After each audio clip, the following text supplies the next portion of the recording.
Oh yeah, Liam? Well, you can fornicate yourself, because I've acquired your wife's trousers. What time is it then? Please tell these guys. It's Tony time, bitches! Welcome to Tony's MMA Corner, the only MMA channel that has acquired your mom's trousers. I am your host, Tony Sepulveda! And today, we recap UFC 286, and we also give my fight pick for this weekend's main event, Chito Vera versus Sandhagen. This edition of Tony's MMA Corner is sponsored by my patrons. If you want to become a patron, just click the link in the description. Remember, for just $1 a month, you can help support former UFC fighters. After foregoing surgery and deciding to just do PT, Muhammad Mokaev proved himself to be an absolute G in his bout at UFC 286. As you can see, his knee is bent in a complete U, but he somehow manages to not tap, let his knee get completely destroyed, and also gets a submission victory. Here's what he had to say after his fight. Mokaev is a straight animal. Gunnar Nelson went straight Gracie Jiu-Jitsu on Barberena en route to his submission victory.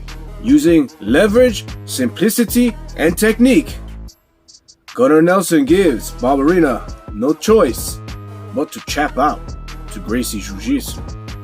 In a surprising turn of events, Justin Gaethje, in the co-main event of UFC 286, actually uses fight IQ against Rafael Fiziev. Now, the bout started with Rafael Fiziev clearly showing that he had the speed advantage. However, as the match went on, Gaethje started to pour it on en route to a pretty impressive victory. Gaethje may have just breathed new life into a title run. In the main event, Leon Edwards just edged out a victory over Kamaru Usman, but not without a little bit of controversy.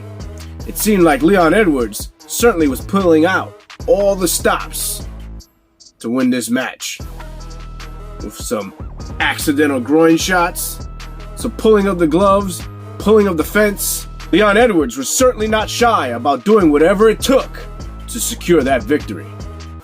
I have to admit that Kamaru Usman did look a little bit flat in that fight, although he still made it close. I would say that the right decision was made, because Leon Edwards was landing the cleaner strikes. Although that fight wasn't necessarily a barn burner, it was still an entertaining fight, and Leon Edwards shows that he can go 5 rounds with anyone. After the bout, Dana White made it pretty clear that he wants Colby Covington versus Leon Edwards next for the welterweight strap. However, the very next day, Leon Edwards did not look happy about that matchup. I guess his angle is, when Leon was coming up and Colby Covington was one of the top contenders, Colby Covington refused to fight Leon Edwards, stating that he didn't even know who he was. So maybe this is a little bit of revenge on Colby. But one of the things I like about the dictatorship of Dana White is that he tends to get these fights done. Whereas in boxing, a Leon Edwards could probably pick and choose who he wanted to fight. But Adolph White definitely gets the final say. Leon Edwards seems to have his sights set on Jorge Masvidal if Masvidal can take down Gilbert Burns, which I feel is going to be a very tough matchup for Jorge Masvidal.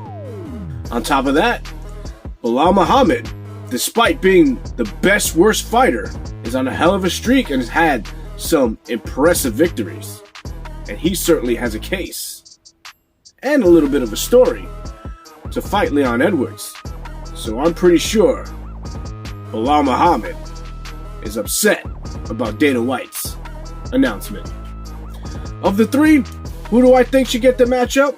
I mean, if we're talking from a purely sports outlook, you would say Belal Muhammad because of his streak and the fact that Colby's already had 2 failed title shots, and the same with Jorge Masvidal. However, we are never just talking from the sports aspect. This is also about drawing pay-per-view buys. And judging by the reaction that Colby Covington got this weekend, I think he is the right guy to get the title shot as far as drawing pay-per-view buys goes. So let's face it, a Leon Edwards-Bilal Muhammad fight would draw nothing. I'd watch it, because I'm no casual. But come on. Colby Covington has a point. He's going to draw. His weigh-in was probably the most exciting thing that happened this weekend in terms of social media and people buzzing. There wasn't a great deal of buzz on this main event. So I'm sorry, bruv. You're probably going to have to fight Colby. This weekend, Uncle Dana's giving us another barn burner of a free fight when Chito Vera and Corey Sandhagen face off. Chito Vera's on a hell of a run. He starched 2 legends in Dominic Cruz and Frankie Edgar.